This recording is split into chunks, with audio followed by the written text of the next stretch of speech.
Hey folks, welcome back to the Portable Gamer, welcome back to European Truck Simulator, and welcome back to Edinburgh.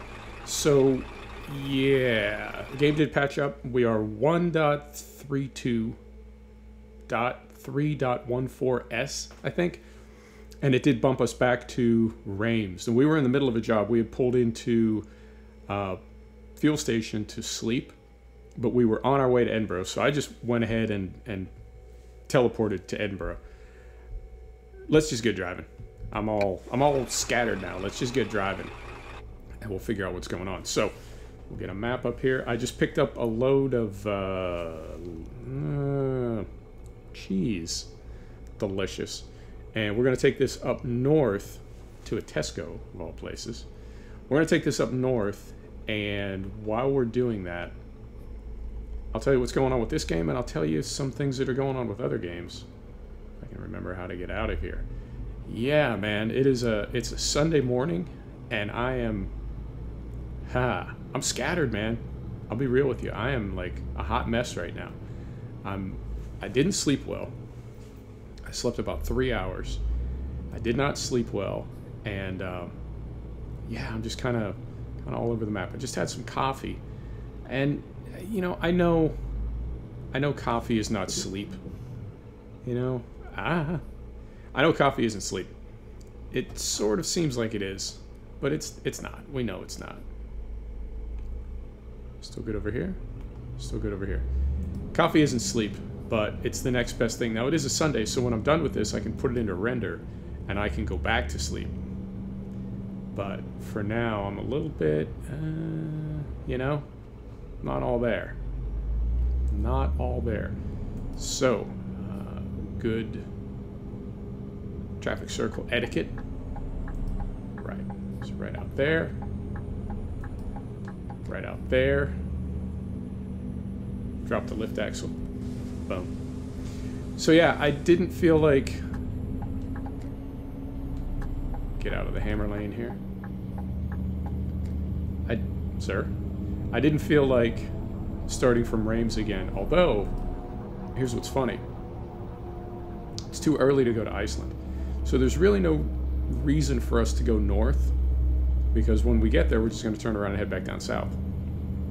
But that's okay. We're going to head south to London, and we're going to do a crossing, go to Dover or someplace and do a crossing. We're going to get back to Reims, and by then, we may level up to level 15 this episode. But we're going to get to level 15, and we're going to buy another truck. We have 3, and we've got some money. But I don't know... Moment. I don't know if we're going to... Sir? I don't know if we're going... Sir?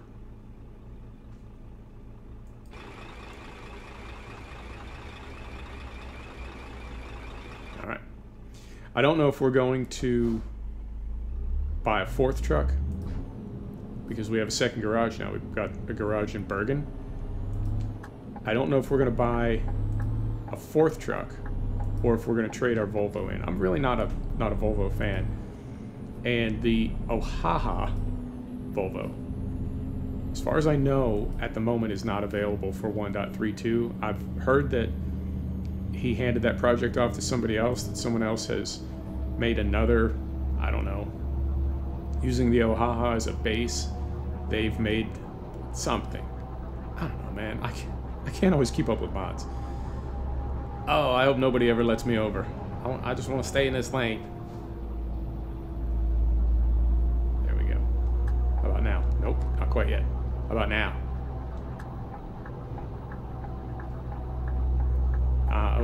I'm just going. Yep. So, that's, I guess, the only Volvo I like. I don't really like the base game Volvos, so sort of, I mean, we just got that one because it was, at the time, it was the cheapest truck that we could get. We didn't have any money. So I may hop in that Volvo and then trade it in on the Mercedes.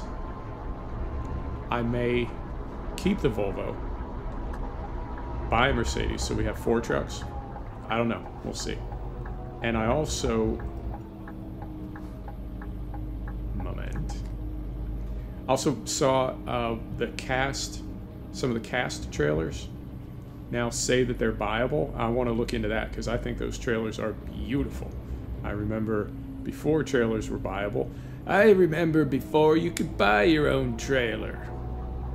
When I would go to the depot to pick up, and I would go in and select, right? Like I would hope that it was a job that had a cast trailer as an option, and then scroll through like hundreds and hundreds of them with all the different logos on them.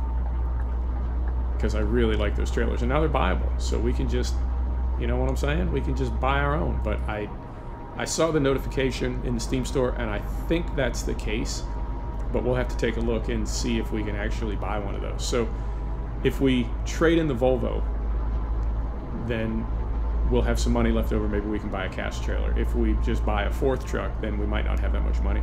So we'll see. We'll see. But all that happens when we get to level 15. Level 15 is going to open up some new trailers for us.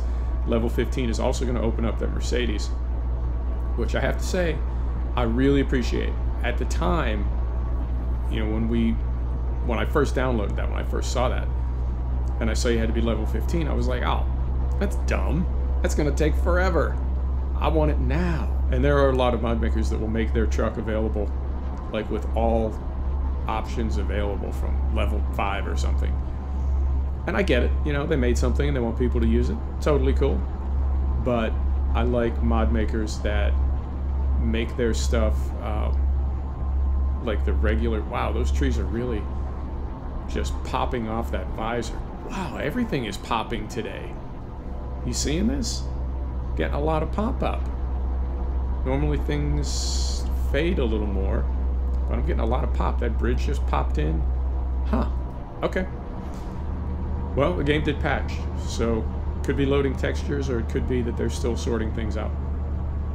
But anyway, that Mercedes is not available till level 15. Initially, that kind of bothered me, but now I get it. You know, there are things to work for. So that is one thing that's going on. What else is going on? The game did patch again. Obviously, I've said that a couple times now, and part of me thinks that we are in full stable public retail release, and then another part of me is like, maybe not quite yet. And I assumed that when Pro Mods was released, that would indicate that they were in a stable release. But I feel like we're not quite there yet, and I still haven't seen a date for Beyond the Baltic Sea, and I'm sort of using that like as my bellwether, that when Beyond the Baltic Sea is, when they announce a date for that, that will mean that 1.32 on the ETS side is like fully ready to go. But they do keep patching. Well, it's not a big deal. Game's holding together pretty well. Although, check it, yo. I feel like I'm seeing some pop-up, and I'm not used to that. I got my draw distances and my quality and everything pushed out pretty far. So, okay, so it goes. What else is going on? Farm Simulator. We are exactly a month away from Farm Simulator being released. Sorry, my voice is just beginning to go. I'm hoping I can make it through this entire episode. Farm Simulator, 1 month to go. Very excited. And then a game that I got into kind of unexpectedly called Ride 2. I actually got it as a trainer for MotoGP 18s, made by the same company. Game is acting up a little bit, I have to say. Game is acting up. Okay. We'll keep an eye on it. We'll monitor. We will monitor. Ride 2. Yeah, so I got Ride 2 to practice for MotoGP 18, which has worked out well. It's a good idea. And I'm able to put in, I don't want to say fun miles, but I'm able to just like ride up in the mountains on a sport bike or on a naked or something. So that's cool. But then I saw Ride 3 is going to be released on November 30th, so perfect timing as always. You know me. Always the last to arrive. That, you know, I joke about that, but not actually true. I'm a pretty punctual person. So Ride 3 is going to be released, and what was the other one? Oh, and there's a new DLC for Spin Tire's Mud Runner that's supposed to be released in just a couple days. I saw October 23rd. and it's going to be the first American developer DLC. This is a little dicey. That's a little tight through there. Short ramp. It's going to be the first American DLC for Spin Tires Mud Runner, or at least from the come on little truck, come on little 4 Series. At least from the developers, which is now Focus, and Focus is like the parent company. I'm trying to remember who the actual developer is. But either way, it's going to have American locations, it's going to have American roads, and it's going to have American vehicles. And that's supposed to be October 23rd. So I mean, if it's the 23rd, that'll be perfect, because we do Spin Tires on Wednesday, even though we're in the middle of another map. I'll just go ahead and do an episode for that DLC, because I think you can have 2 maps going at the same time on the same save game. Maybe. But we'll check that out. So that is what's going on. What else? I'm trying to think of the other sims that we're in. Yeah, now today is Sunday, and I did not post a video today. I was trying to do a race video every Sunday, but I've moved my sort of non-specific race video to Friday, which was Formula 1 day, but I can't record Formula 1 right now. My wheel, it was away, and then it was back, and now it's away again because of this deal with the loft here in the Airbnb. And not only do I have to have a wheel to race F1 2018, but I actually have to practice tracks quite a bit to be competitive. It's a very difficult game, and I guess that sort of leads into I don't want to say something else to talk about, but something else that's been sort of on my mind. And what kind of brought it home to me was so I have carefully. Oh, carefully. I have Dirt 4, I have Dirt Rally, I have WRC7, right? And, gamers have a well-deserved reputation as fanboys and being pretty dogmatic. And what's funny about it is, it's like a circular reality at this point. It really is, because so much of gaming is done online now. So much of gaming is moving toward multiplayer, and here we are like on a YouTube channel, and there's a lot of online. And my feelings about the internet. I mean, it's amazing, but I think it also makes people act less than awesome, because it's anonymous, and there's really no blowback. Like, you can do whatever you want online. Nobody can do anything. You can be the biggest a-hole online, and nobody can really do anything about it. And people know that. And unless you're willing to control yourself, nobody else can control you online. So people tend to be pretty, you know what I'm saying? Not always, yeah. So when you go on a forum, or if you have a question about a game or something, a lot of boards that you go to, there's a lot of like animosity and people being really just a-holes to one another. Like, just, I mean, and you can find nice ones where people act like human beings, but there's a lot of people just like running their mouth, yo. So I had a question about Dirt 4, and I always forget which one came out first. One came out in 2015, one came out in 2017. I can't believe 2015 was 3 years ago. Wow, time flies. It really does.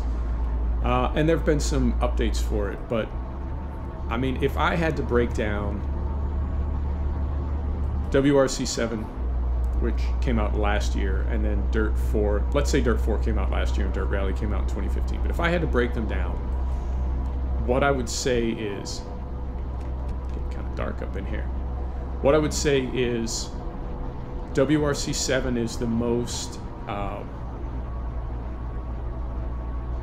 WRC7 is like F1 2018.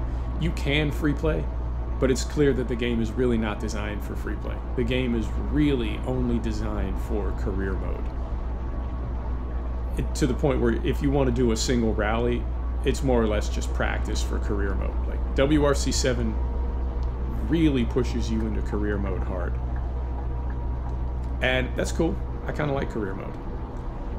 So it's got a lot of rallies. I think the graphics are amazing. It takes a little playing, a little adjusting to get everything sorted out, but I feel like the graphics on WRC7 are really, really good. No complaints at all. I think the physics are good. I think the gameplay is good.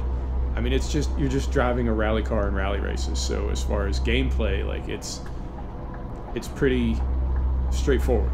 You just, you know, you race the rallies in a specific order, and yeah, you get what I'm saying. But there's not really a lot of free play. And then in the middle, I would say, is Dirt Rally, which does have contemporary rally cars, and it's got, you know, rallycross and hill climb and some things.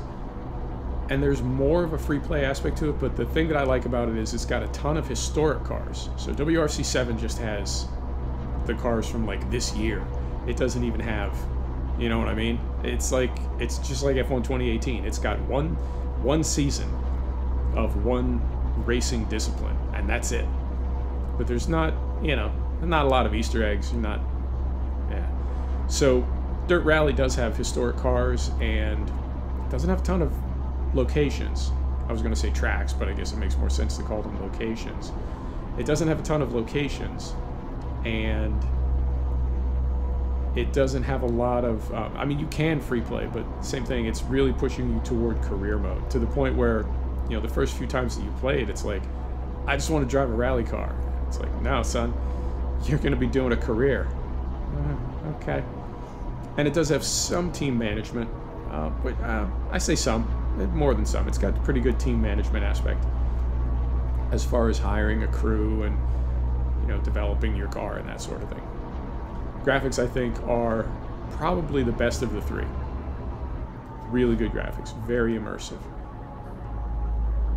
Man, I feel like something's different. I feel like something's different in 1.32. I feel like this truck has lost its sound and a lot of its power. We did put a sound in this truck, a sound pack. I feel like we've lost some sound. This sounds like a base game truck, and it pulls like a base game truck now. I will investigate. I digress. So that's Dirt Rally. Dirt 4, I think, is the most, has the most free play potential. And it's also somewhat limited on locations. But it does have the most, you can buy your own cars. You can buy your own cars in Dirt Rally. You cannot buy your own cars in WRC7. You just race for a team. But in Dirt 4, you can buy your own cars. There are contemporary cars. There's historical cars. In Dirt Rally, you can pick a livery for a pre-existing team. In Dirt 4, you can design your own pattern, your own colors. You have to find your own sponsors. You build your own facility. They don't show it or anything. It's just like classifications on a map. Like you can have R&D facility rank D, R&D facility rank C. You know, but the more you invest in your facilities and your staff, the better they'll build your car, the faster you'll go. And there's historical cars like in Dirt Rally, but you buy them and own them. Well, to be fair, I guess you buy them and own them in Dirt Rally as well, but in Dirt 4, like, they're yours. They get your skin and your, you know what I'm saying? So, graphics are really good. Not as good, I have to say, as Dirt Rally, probably because Dirt Rally is newer, right? So that's just to give you some overview of the game, and I've been spending a ton of time in those games lately. And I've really been enjoying it. And it's fun to see, like, I mean, to me, all three of them are very immersive. Photorealistic graphics. I think it's a lot easier to do photorealistic when you only have one vehicle and no AI on a track. On a course, I guess would be a better way to say it. But I feel like you got some CPU and some GPU left over when you're not rendering other moving cars on the track. So that frees up some FPSs, yo. So photorealistic graphics, particularly Dirt Rally, the rain effects. Now I have to say Dirt 4 has fog, which is like, whoa, you thought it sucked before. Try fog at night in Wales. It's good stuff. But I've been switching back and forth between all three of them. They're all different, and I like them all, I have to say, equally.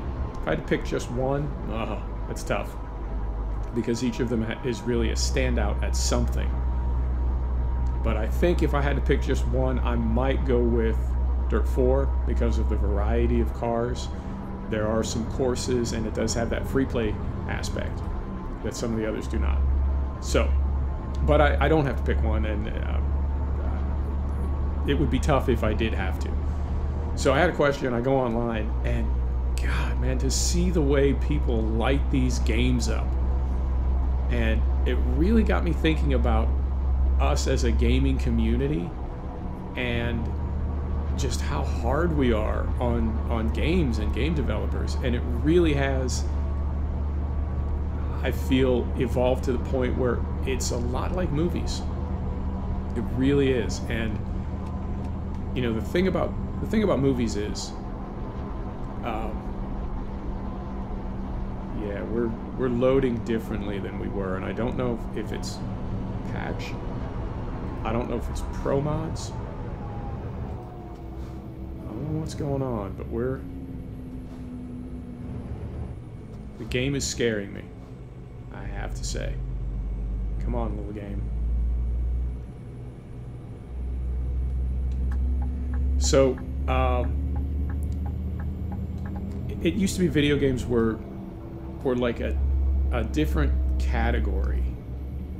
They weren't really considered entertainment, and I feel like video games are moving toward the same sort of level as movies, as far as being a form of entertainment. Come on. There we go. So, you know, it used to be developing a video game was done one way and making a movie was done another way, and now, particularly when you like big FPS games, you've got a producer, you've got a director, you've got a cast, you know, you got your mocap crew, you've got your set designers and your art director, and it really has become like a movie. You've also got Hollywood type budgets for some of these games, you know, $20 million, $50 million to develop a game. And now, like Hollywood, you can make a game and have it bomb. You know, games are so big and so complex, and our expectations are so high that you can be just a little bit off the mark, and that game just gets lit up. You know, people really don't like it. So I feel like in that way it has kind of evolved toward a Hollywood model, and that makes sense to me. And I mentioned this in another video, but there is, when people review movies, right, it's really important that they remove? It's really important that they review a movie for what kind of movie it is. You know, you don't want to apply the same standard to like a Terrence Malick movie that you apply to a Michael Bay movie, because it's two different things, you know. And you get a movie like Transformers. That movie is awful. It really is. But it's awesome because it's terrible, like in total terms, in absolute terms. But as a silly kind of have fun adventure movie with fighting robots, it's great. It's probably the best fighting robot movie ever. And what's funny about that is there is still a standard, because you look at the first Transformers movie, right? And then you can watch them deteriorate, like, as you go through the series. And I swear, that same franchise, at some point, will be so bad that it will have a direct-to-video. Oh dear. I think we just killed that bunny. I think we did. There will be a direct-to-video Transformers movie, right? So You see what I'm saying? Like, even within the genre, there's good and bad. And, I mean, I'm at the point where I won't even go see a movie that is Oscar bait because I got burned years ago by The English Patient. Oh, man. And The English Patient is just the opposite of Transformers. Transformers is terrible, but it's so good. And The English Patient is so good, but it's terrible. It really is. I was so mad at that movie. And, well, first off, let me go off on The English Patient for a minute. My man, you saw somebody new naked, and your head is all aflutter. Get a hold of yourself, son. It's not that big a deal. Trust me, if you guys were together for a few years, you would be totally sick of her. She'd be sick of you. So this idea that, like, you found true love, come on, man. You just barely met her. Oh. Ugh. And then on top of that, worst rescue ever. Laszlo. I'll come and get you. And then he totally doesn't. Oh, I just hated that movie. Don't trust Ralph Fiennes when he says he's coming to rescue you, because he's not. If you want to be rescued, you need a Daniel Day-Lewis. Daniel Day-Lewis says, I will find you. That cat will find you. He's not joking. Ralph Fiennes, not so much. Anyway, yeah, I really don't like The English Patient. This is gorgeous, by the way. Hang on. Oh, dear. Oh, that's real nice. Wow. You know, people say this game isn't eye candy. I don't know. Looks kind of eye candy to me. So, you see what I'm saying? Now, you have to evaluate those movies based on what they are. If you go to see a Transformers movie and you're expecting a film, you're going to be very disappointed. But if you go to see The English Patient, or like Irreversible or something, or Enter the Void, if you go to see Enter the Void thinking you're going to be entertained, you will be disappointed. So you have to evaluate a film on what it is, and I think you have to evaluate video games based on what they are as well. And the point of that long, like, explanation, or whatever you want to call it, the point of that is to say that when you get into sim gaming, you're bridging a gap between simulation, which is not always fun, I have to say, and arcade racers, which should always be fun.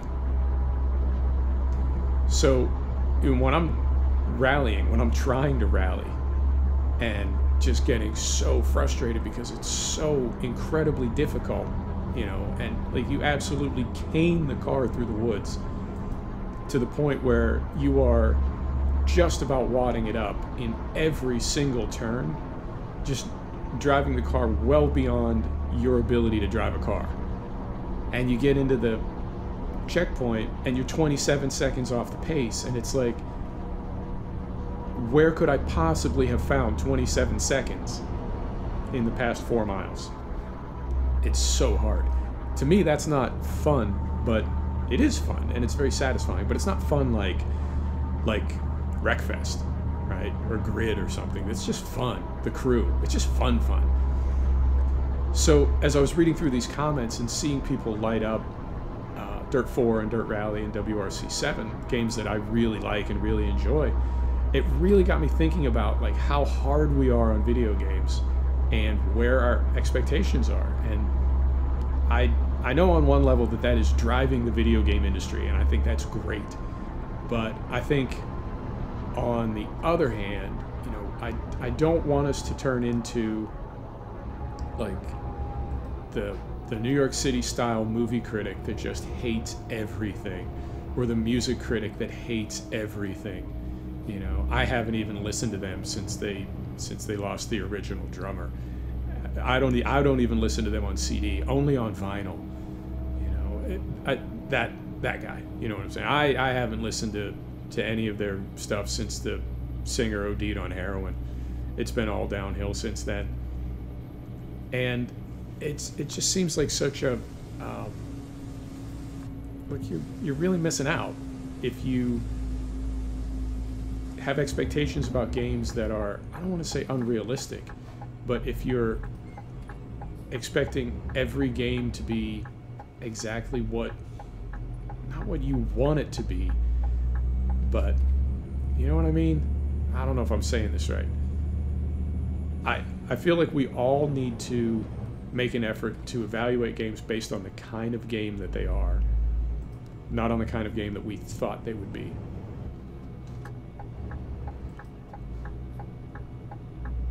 Because there's some really good games that... Are we going to the left or to the right? Ah. Oh, you know what? It's that one. So first off, let's get in here. Let's get off the road.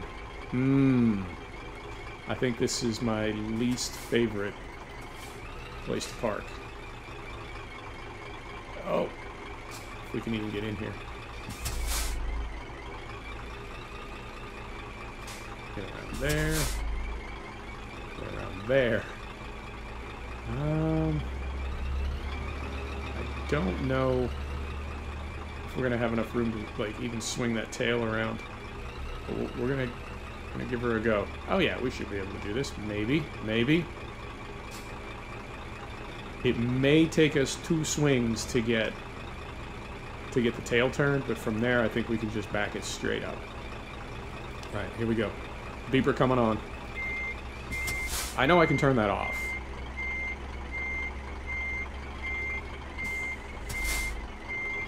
I just haven't. So now...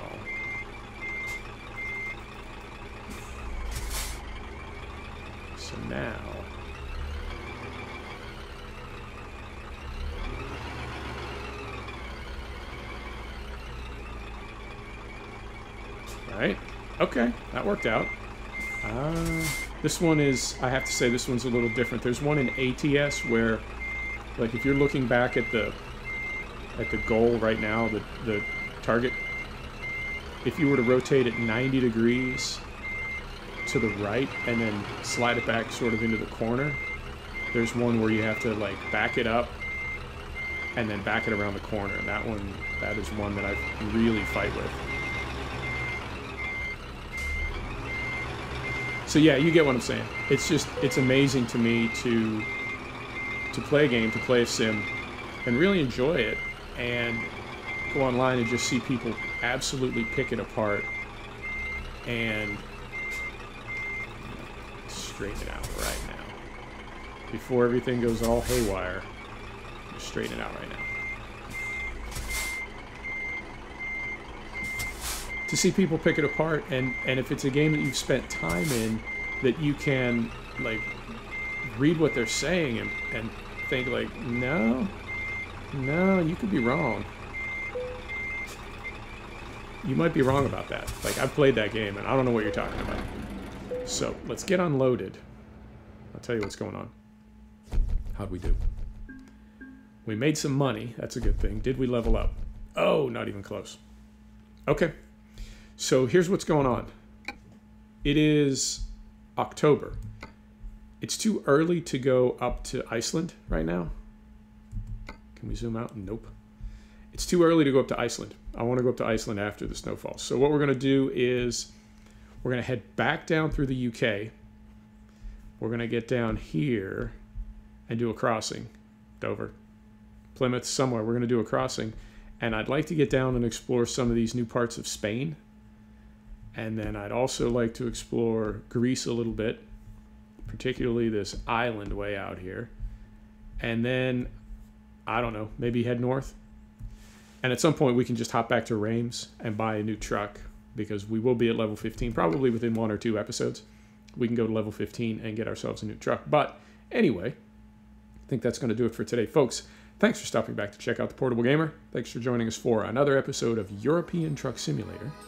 And we'll see you next time. Take care now.